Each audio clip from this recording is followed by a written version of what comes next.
Well, thank you so much, Susan. I really appreciate it. Um, let's get right into what we want to talk about. And I think we want to talk about, and this is the three basics of project management. We're talking about the second one today, and that's really continuous status monitoring. I look at that as the tackling part of project management when we're working with our stakeholders.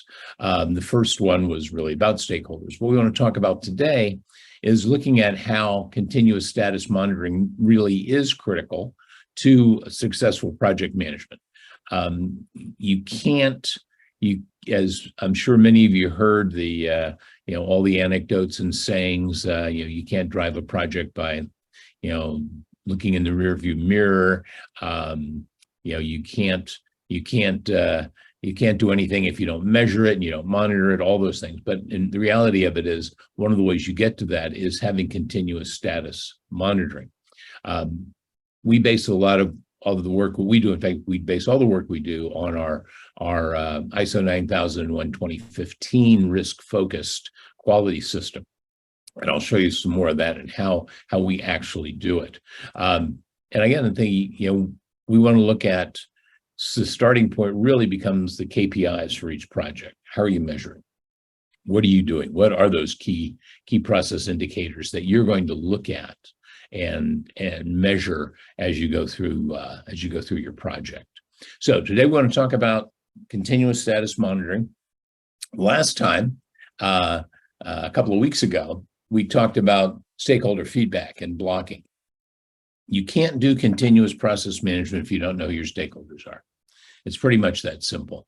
Because if you don't know who your stakeholders are, if you don't know who you're going to be providing the measurement to of what you're doing, then you're really just kind of wish casting your data out into the metaverse, and hopefully someone will pick it up and look at it.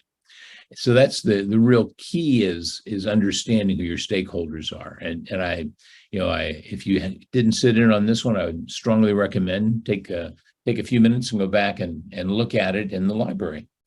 And then finally, the third one of these that we're going to do the week after Thanksgiving, and I hope all of you bring me some extra pumpkin pie to go with that.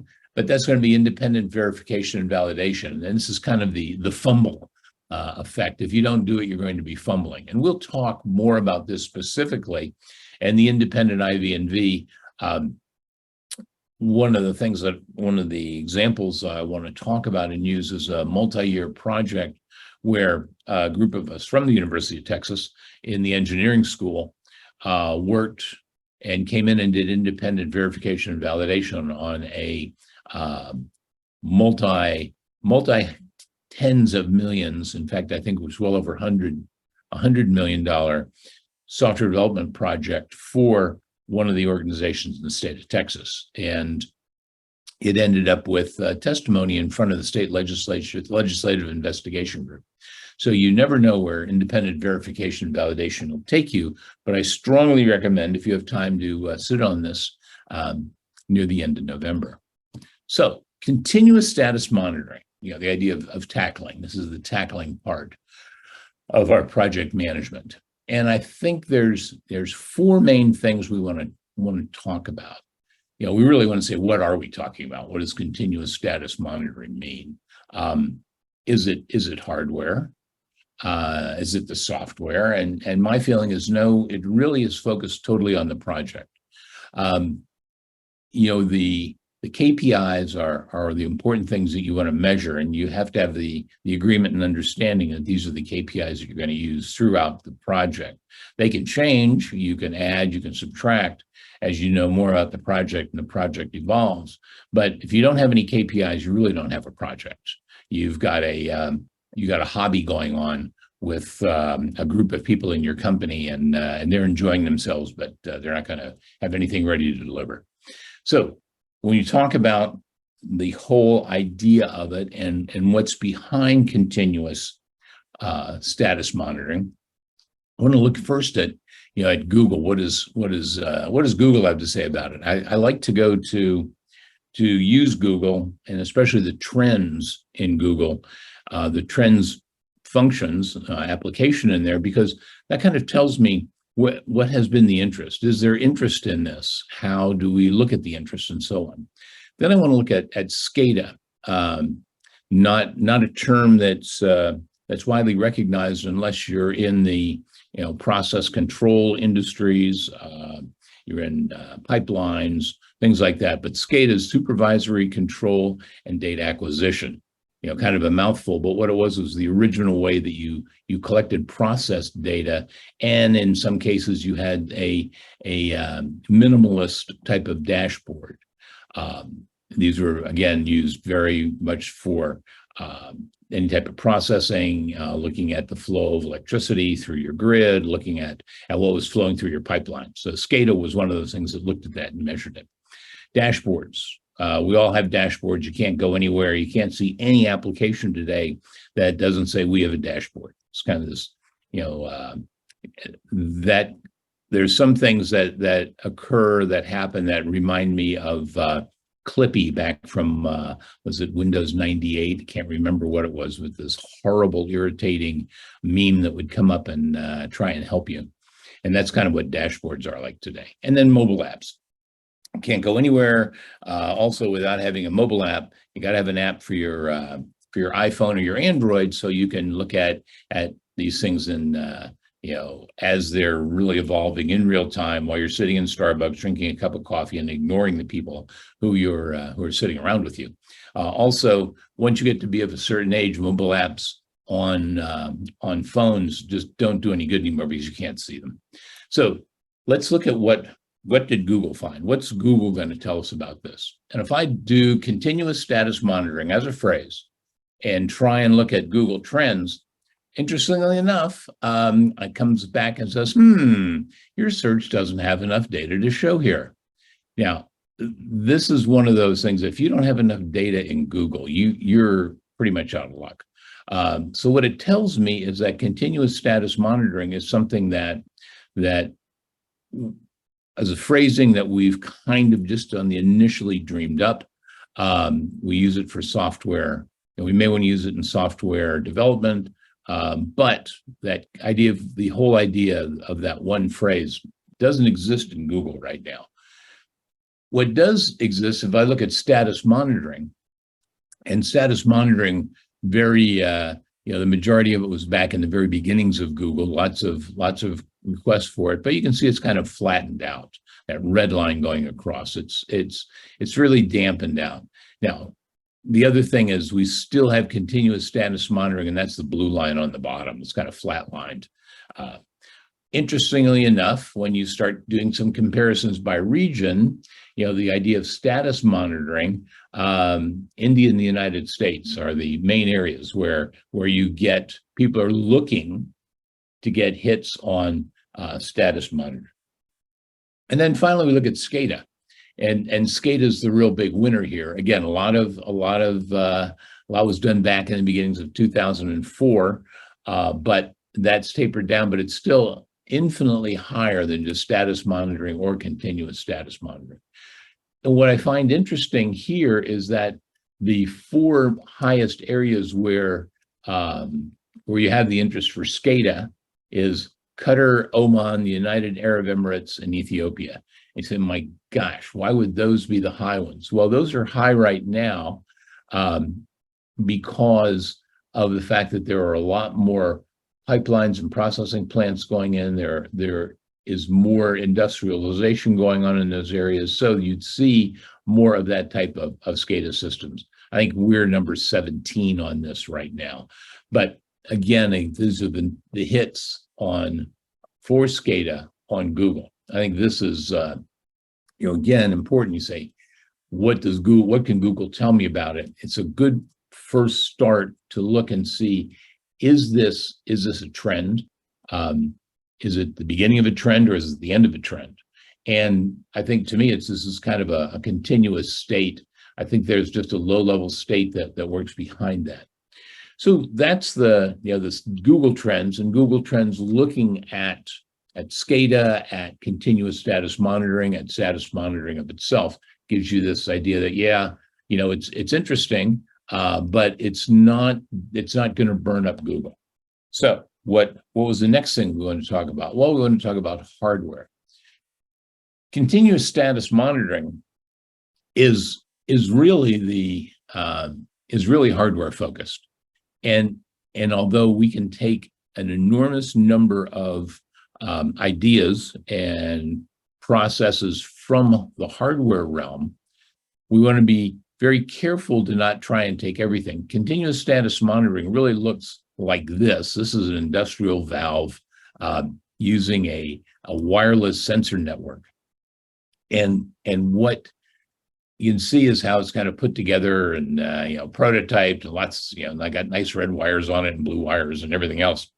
But continuous status monitoring really came out of hardware. It came out of the idea of the hardware systems. Now, I have to put in a plug for being very careful for understanding hardware. One of the first offshore oil rigs we worked on was one that had just put in place a sensoring system, and what it needed to do was a sensoring system in the subsea in the Gulf of Mexico. There's some subsea currents, and they put sensors on basically a Christmas tree, a big set of valves, and there are probably 30 valves on this Christmas tree sitting in 1,000 feet of water. And what they were worried about and what they had to be careful of was sway, because you didn't want to have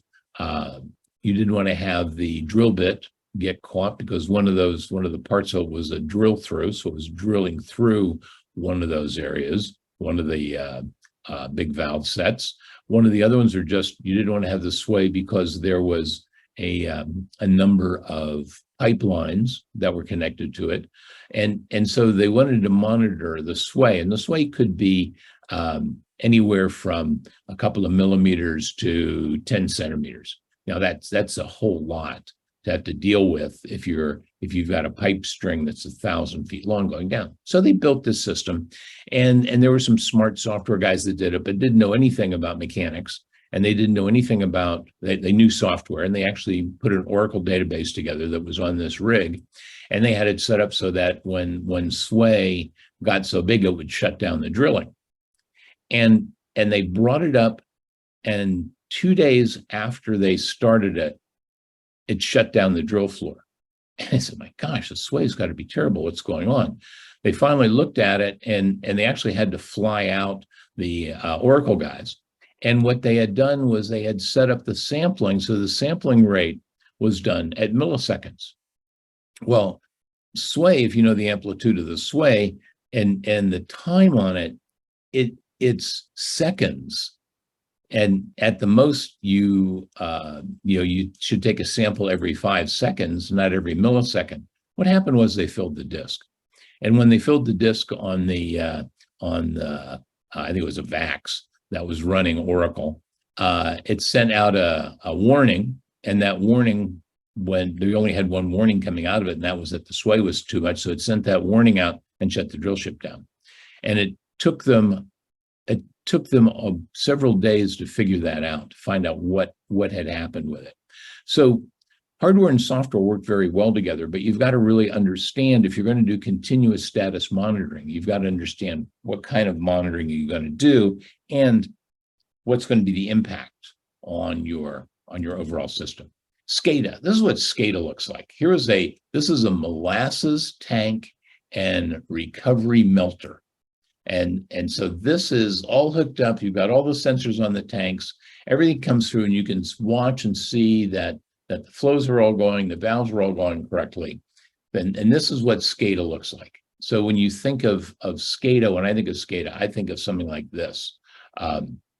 This is a very typical looking dashboard for SCADA. Then is it the software? So we look, here's the hardware, here's SCADA, that's the interface to the hardware, is what we'd be viewing. And then here's the software. Now we've got software running. Now here's another sample of how we've got software set up that's basically an industrial process database. I've got a real-time database in there. I'm doing data processing. I'm stripping information back and forth.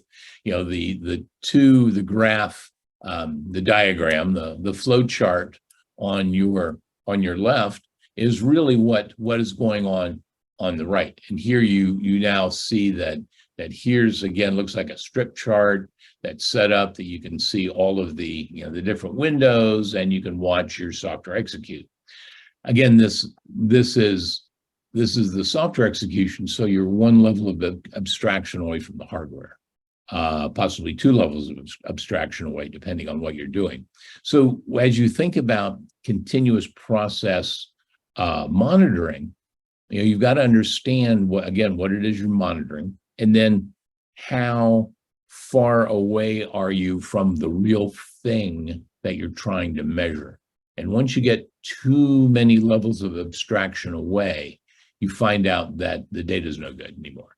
And that happens when you're looking at analog to digital conversions. That looks at any of these types of things where you're looking at monitoring a software process that's really sitting on top of a hardware process. You have to be very careful about what you're monitoring. So dashboards, gosh, everything, as I said, has got a dashboard. Here's the use of it's actually solar on Martha's Vineyard, and just came up Martha's Vineyard when I grabbed this. No other statements coming out of Texas about Martha's Vineyard, but this was one of where we looked at you look at the different supplies, you look at the status of what's going on. You basically can see at a glance, hopefully, how your system's doing during the time of day. And again, this is a dashboard that's, again, one step removed, two steps removed, maybe three steps removed from the hardware itself. So you want to be very careful as you do continuous process monitoring. What is this? Where are you really looking to monitor? And dashboards, again, as I said, are a big thing. You can't go anywhere without a dashboard. Here's another dashboard. Here's my project budget. This is a project it's a project dashboard. So I can pretty much guarantee you that all the data on here was put in via timesheets by George and Nancy and Richard and Kate and Paula. And then the project budget, it's probably not connected to their financial control system. So the project budget, again, is something that's going to be entered in manually. And then you have to figure out where you are within the systems. Many times these dashboards, especially for projects, if you're not, it's not one of your KPIs and you're just keeping track of it, you're going to find out pretty soon that you don't care about that number anymore, and that's going to go away, and all of a sudden it's going to corrupt your whole dashboard. The idea of dashboards, again, is not a new idea.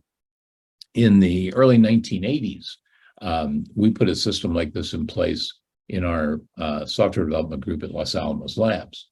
And basically what we did was, although we weren't tracking, weren't tracking the hours people worked or anything, what we did was everybody had a project that they, in essence, billed to. And we were looking at how many hours people worked on each project. And we basically had each project in, and once a week, usually Monday morning, after we ran a bunch of processes over the weekend, we would see how we were doing, and we'd get a brief. I'd sit down and go through it with my direct reports. I had basically 3 large development groups, and there were 100+ people, and we would walk through that and see what everybody worked on, and it would give us an idea of 2 things. One, which projects look to be on schedule, and 2, who wasn't putting their data in on Friday afternoon. So I mean, that's probably the biggest thing we found.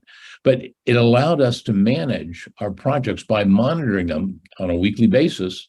And I think that's the minimum you want to manage. But again, we used a dashboard at that time. We built it with Ingress and Dex all in one. So those are things that they've been around. You want to make sure you understand what you do with it before you put it in place. Finally, take a look at the mobile apps. And again, here's here's one that you look at. You look at your monitoring of your house.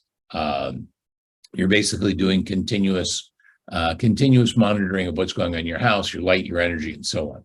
Again, as I said, this is one of those things that is really nice unless you're mature like I am, and you realize that you can't read them anymore because everything is too small.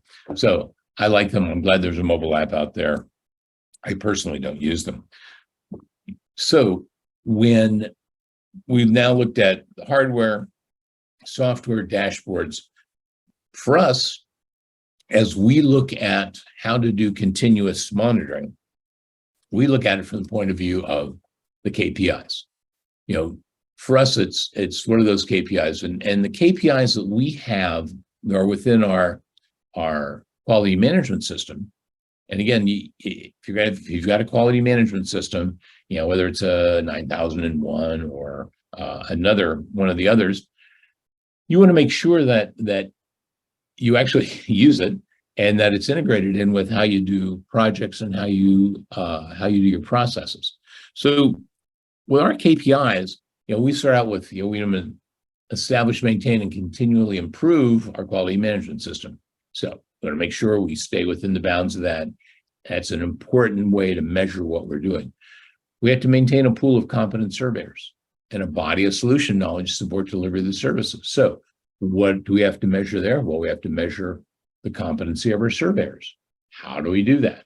And we also have to make sure that we've got a body of the solution knowledge that they use to support the delivery of services. And we can look at that by seeing what is used in the projects, what resources are used out of our solution knowledge.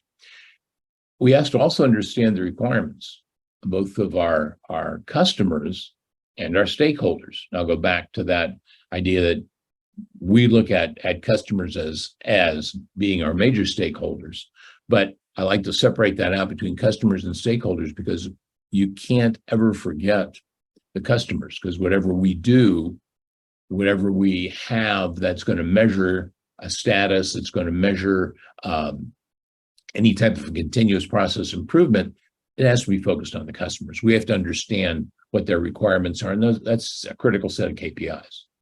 So that's without having that within our monitoring and measuring system, you can't really have an adequate system. All you're doing at that point is checking a box somewhere.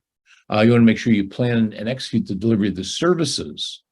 And we have to do that. That's consistent with our requirements of our quality management system, and we want to continually improve the quality management system. So these are the KPIs that we look at. There are KPIs that apply to project, to process, and to customers. And you have to look at that. You have to measure all those dimensions when you go forward and put together your plan and your process for doing this. One of the things that we've got, and this is basically the way our quality system looks. So as you look at customer requirements are on the left end, on the right end, the output is customer satisfaction. Got to make sure those happen. We've also got customer feedback, and we've got feedback loops through all of these. But again, as we said, provide the resources for services. That's one of the KPIs. We have to measure competency. Provide the quality infrastructure. Well, what are the documents that are there? What previous records do they need? Complete management support of it. So we look at this and we see that as long as we stay within this, we can work with delivering services. We also have non-conformity comes out, and we monitor and improve quality.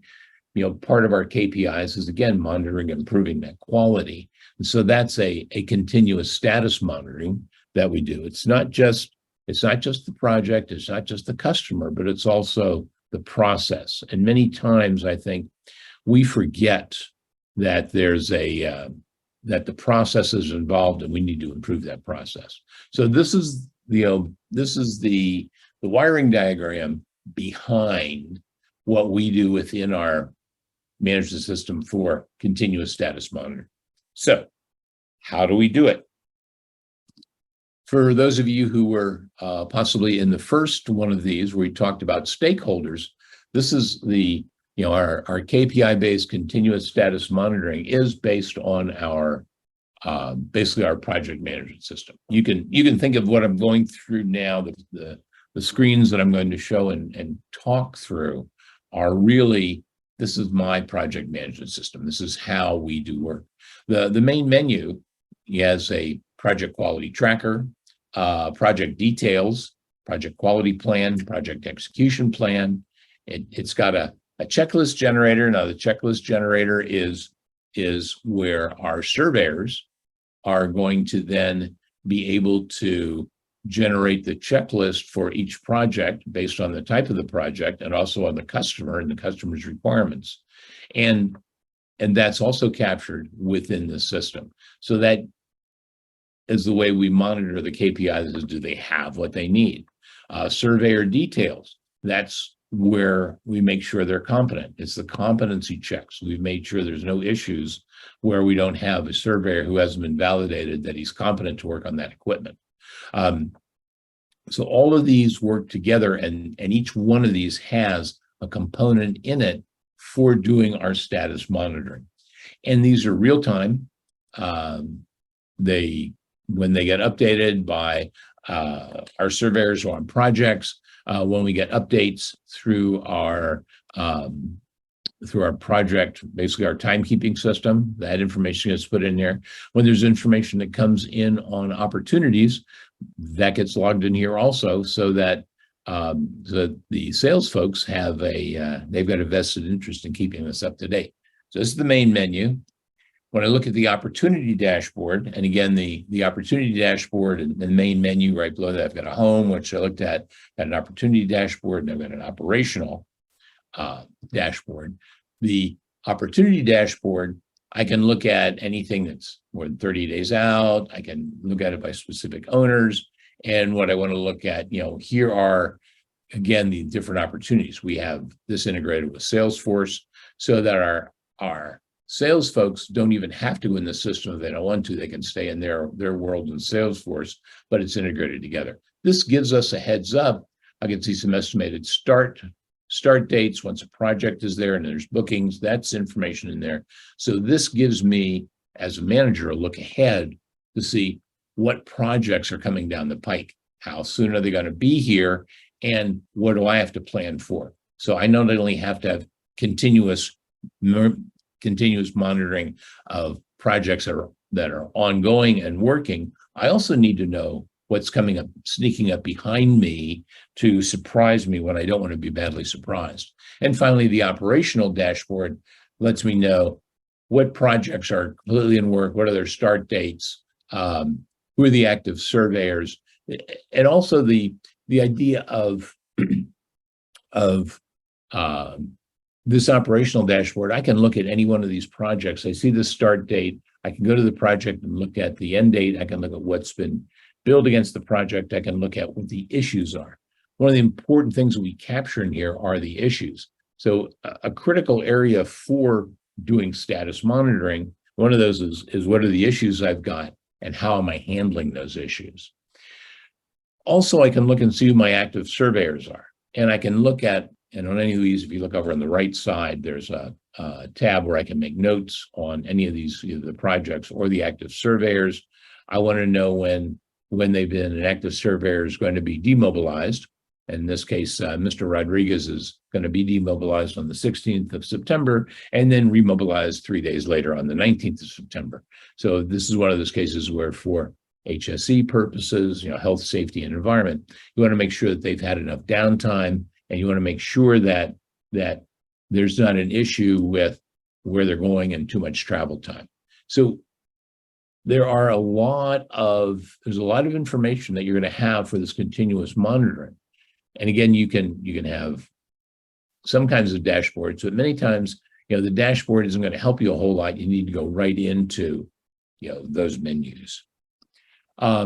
Project quality tracker. Now we've gotten some interesting information. Here I look at my different projects, and I can see if I've got a red highlight. This is an important an important dashboard for me, because do I have issues? And I have here on my Transocean TOI IntelliWell, my PQP contents are complete. Well, that means that my project quality plan isn't complete. Can't start the project without the project quality plan. If I want to check that right away, I can immediately go to the right and click on the PQP for that project. I can see what has to be done. It'll also tell me on the comments. The SDM, which is the basically the manager, the overall systems manager for this, they haven't signed off on it either. So you can see that I can look at one screen and I can see where the hotspots are. For me, I care about the quality plan right now. So I'd look at both the IntelliWell and I'd look at the Jumbo Towmaster and find out what are the issues with the quality plan and get those resolved. But let's look at one of the other ones. Let's look at here's the BHP Apex Accumulator Calculator. So this is a calculation that's done on blowout preventers in the accumulator part of the device. I'm going to not get too much into inside baseball with how blowout protectors work, but we'll look at this one and let's take a look at where we are with this guy. And we'll first look at it's an active project. So we're going to look at the information that's just right behind that. Basically what I did was I just clicked on, the BP Apex where it was highlighted. So I clicked on that and it brought this one up. So it tells me, it's in process, it's active. I see all of the, the startup. I need to see the information. I know who owns the account. I've got I know what tools they have. So I can look and see whether or not there's anything here that's got to be looked at. It's the data that's continuously going to be used. I can look at the geography. Interesting enough, the client is located in Australia. The work location is Houston in their Houston office. So this is again, gives me the information that I need at a glance as I look at what's going on in my project. The asset, and again, the asset means what vessel is it on. This one's on a diamond offshore vessel, a different company. It's a drilling contractor, not our client. So we know that right away by looking at these. So these are things that we have to take into account. And then the bookings, it's basically who's on here. And Irfan, one of our mechanical engineers, is on this to do the calculations through these different sets of weeks. So I can see, how many hours per day they're going to be working. I see the start date, I see the end date. And so these are day by day as he works on these, there'll be different project deliverables that he'll have. So I can see all that information quickly on here. I can also see if there are any startup emails. So this gives me the information that I need. And again, I'm looking at this and it gets updated in real time. I would probably look at this maybe once a week to see what the changes are. And I can go right here and I can see all the emails that were part of the startup for the project. So this gives me the ability to go back to the very beginnings. And I've done this. I've gone back to look to see whether all the KPIs have been addressed in the emails. And if not, then the red flag goes up in here and the project manager, the people working on the project have got to go back and readdress what was really going to get done to make sure that we meet all the requirements that our client had. And so now I can then look at, again, going back and to the project execution plan. So again, all of this information is here. I think that, when you look at digging into your projects, you're not going to have, one dashboard does not fit all. You've got to measure down at the project level, and you've got to also look at change management.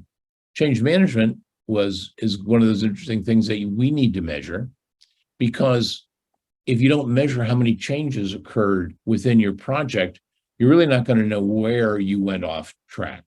Usually what happens is again, there's project changes and there's little changes, especially if you're doing anything by Agile. this is a real pain in the rear end to keep change management in place when you're doing agile, because literally every week or every 2 weeks you find out your requirements are going to change to some aspect. So this lets you see what those problems are.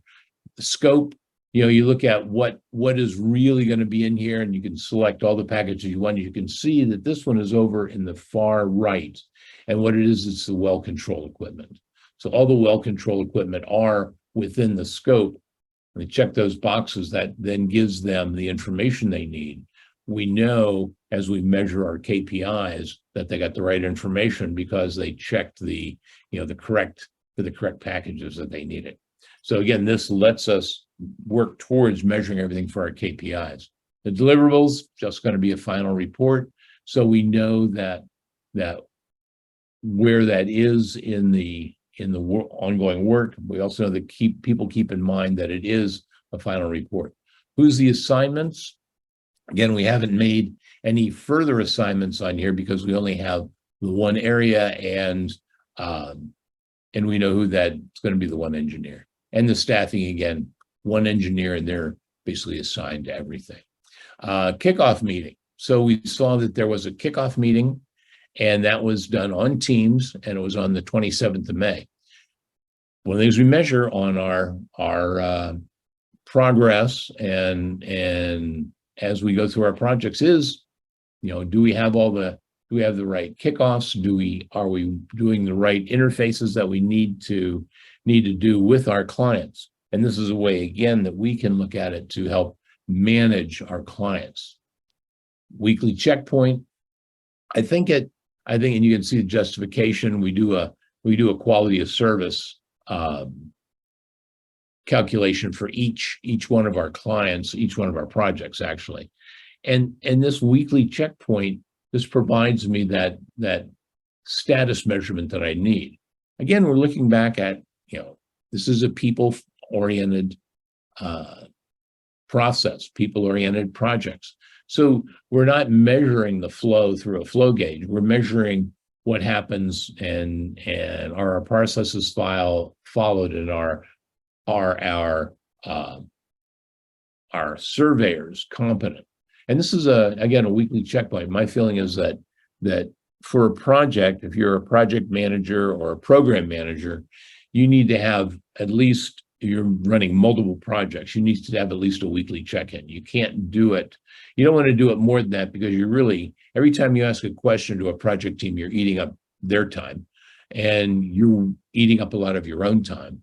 So you want to make sure that, at a minimum, you check in every week. And again, I think for most projects, when I look at running a portfolio of projects, once a week, many times is just about the right amount, unless there's problems. When you see problems, then you, of course, go through the process in very much detail. And although the project's not finished, there'll be a final quality control. There's a technical quality control, a corporate quality control, and a format and style quality control.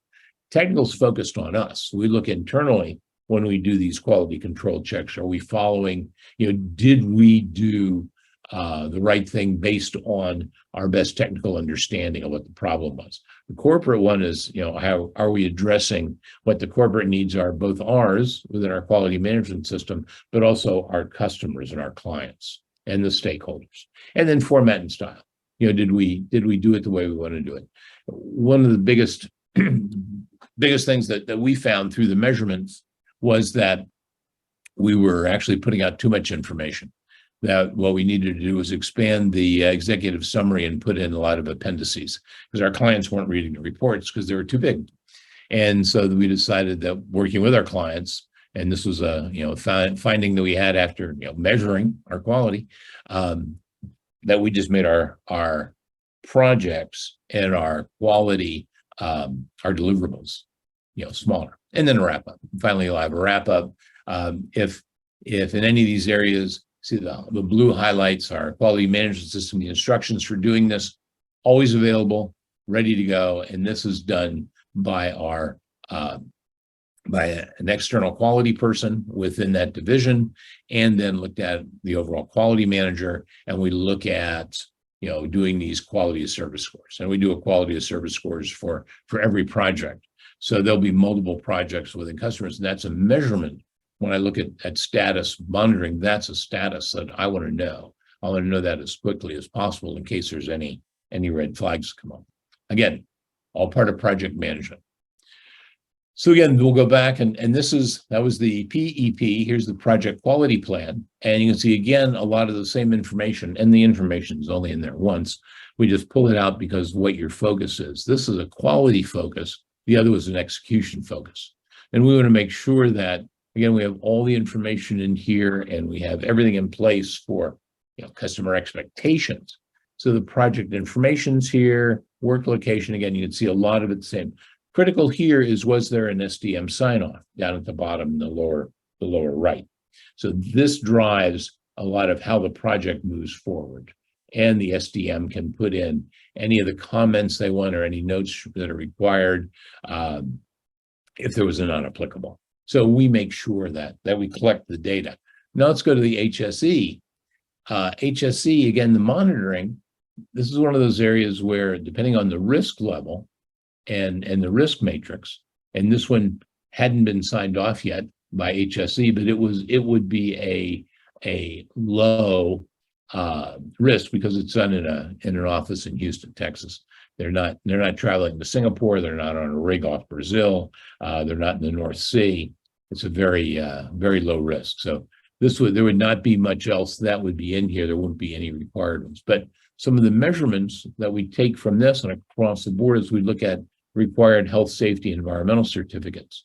And we start looking at which ones have been required over the year by each one of the projects, by the client and so forth, so that we can then plan forward by saying, well, I would need to make sure that Hewitt and Bosit are taken by all these people because I know that they're going to be required for anybody going to Australia when we end up sending people out to Australia.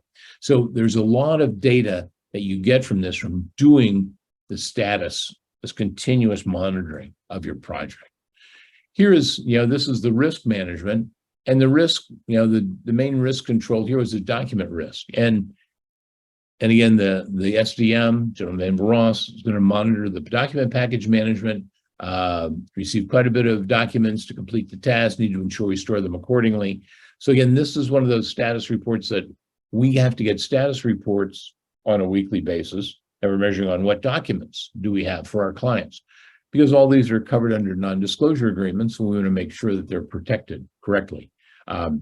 They're not anything like a HIPAA requirement, but they still need to be monitored and protected as our client confidential information. So let's look at requirements. Again, requirements are here, same types of information that we had in the other one. Again, do we have any differences in our sources of requirements? Are they basically change control? Do we have to handle any specific change control? Again, the scope is the same. We make sure we have the scope the same from the PEP to the PQP. So our execution plan and quality plans overlap. Final report, it's the same what we looked at before. Assignments, same staffing. And here we have it's a slightly different because we're talking about when the PQP, the project quality plan, is signed off, how is the surveyor selected and what was their readiness for the project? And we checked on that because one of our KPIs that we have to measure is, do we have competent people on projects?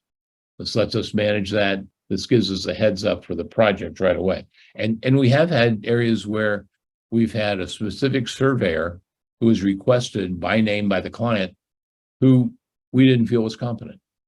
And having the data and having the information of doing the measurements and the status monitoring of the projects that the surveyor had been on before, we could show where there was that lack, and we could work with the client to make that, resolve that issue.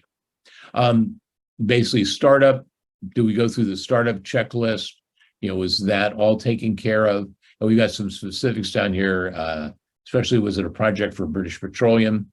They've got a whole special way they want to have their project information delivered.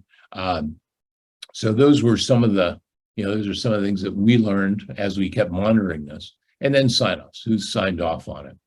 And again, we look at this, on the dashboard. We'll look at this specific one on a minimum weekly basis. I look at these on a daily basis. You got to look across the board, and then I'll dive into specific projects where I feel there might be some issues. But again, this is part and parcel of how do you do this continuous monitoring for a group of people for our projects. And here was the one we looked at. We looked at this one again. You can see it was red on the PEP contents, and we went through the PEP. You could see some of the areas where those weren't marked off. So this gives us that look up. Again, the main menu, I can look operationally, I can look on per opportunity, and in my home. So this gives me my continuous status monitoring for my entire program, entire collection of projects that I have going at any one time. And this monitoring, the data comes from my time management system. The data comes out of Salesforce. It comes out of directly out of my billing systems, so that I don't have to worry about inputting any of that data that's already collected. All I care about is what's happening within the project, and not so much on a real-time basis, but these are all definitely updated daily. Our surveyors look at this, and we look at it daily. So this continuous monitoring, again, this one's based on our KPIs. So for us, again, we look at continuous status monitoring for the project. We've based our system that we use on the quality management system. We look at the competency of our surveyors, because the company of our surveyors, we're a service company. We provide smart people to do interesting things, and that's you've got to be able to manage that and measure that, because even the smartest people can sometimes badly irritate a client or a set of clients. So we use this for our project. Continuous process monitoring is really, for us, project focused. And I think that the key, one of the main keys here is the third one that's up there. Understand the requirements of customers and stakeholders and strive to satisfy applicable requirements. We've got the requirements coming in, and we hopefully have customer satisfaction coming up back. And we have to keep in mind these requirements, and requirements change. I've had requirements change on a four-day document review that ended up being a month long and became an expert witness engagement for one of our clients. So, understanding the requirements is absolutely critical, and you have to be able to measure that. You have to be able to measure the changes. Finally, what I'd like to really say is it's a warning. And I think the warning is, define your KPIs, make sure you've got those defined. Again, I can't stress it enough. If you don't have those defined, then you really don't know where you're going. Your KPIs need to be your roadmap, for what you're going to do on your projects. And the KPIs are both internal and external facing, and you've got to address them both. You can't just do everything your customer asks, because sometimes your customer is going to ask for something stupid, and you have to be able to tell them that. In order to do that, you've got to understand your stakeholders, and that is very, very important. I can't stress understanding your stakeholders enough. The two key areas is, put up on your board the list of your stakeholders down the first column, and across the top, put your KPIs and make sure you check off which stakeholders are handling, which KPIs are you focused on. Understand your project management model. I think that's critical, and I'll talk a little bit more about that when you look at the diagram. And here's a diagram that I pulled out that was talking about, I've got themes and principles. Prince 2 is interesting. Prince means project in controlled environments. I find that amazing. Obviously, someone who made that name up never worked on a software project. And it comes out, it's a 1996 coming out of the UK. And it covers both lean and agile, there's themes and principles, but then just your processes. And waterfall is is probably the most typical one that's out there. I still cringe when I see it. I cringed when I first used it in the 1970s. And so I'm more of I'm not an agile, 100% agile person. I'm more of a prototyping person. I'm going to do prototype a little, build a little, make sure we got the requirements right. And then the PMI is PMBOK. And we use the PMBOK a lot. And that's pretty much it. But those three, surprisingly enough, are the most popular themes and principles, processes, and standards that are used in software development. Got to be right. I got it out of Google. So those were one of that was an interesting insight when I looked at that. So that's understanding your project management model, understanding what you're measuring. Make sure you're measuring things that really are measurable. And when you're doing that measurement, be transparent, because if you're you're not measuring the drift and sway on a subsea Christmas tree, you're measuring people. And most of us, we don't like to be measured in most cases. Most of us have an aversion to being measured. So you want to be really, really careful about that as you're measuring people, and understanding that. Be transparent. Let people know what you're measuring. We're very transparent about what we do. We tell our people from the very beginning, our surveyors, whether they're employees or whether they're contractors, here's how we're going to measure what you're doing. And be really careful of beating up teams and people. I've seen project managers go wild in meetings and just berate developers and managers and other people, and those projects never turn out well. Those projects really don't turn out well. It's if you're a manager and you're managing a development team, you've got to really remember that it stops with you. That you want to make sure that people have the tools they need, that they understand what they're doing, and they have the time to get that work done. So that's one of the things that I really can't say enough. All this continuous monitoring is great. Do not use it to beat people up. It's just not a good idea. So those are some of the warnings that I have, understanding your KPIs and so on. What's up next is going to be project management basics 3 of 3, and this is going to be independent verification and validation, IV&V.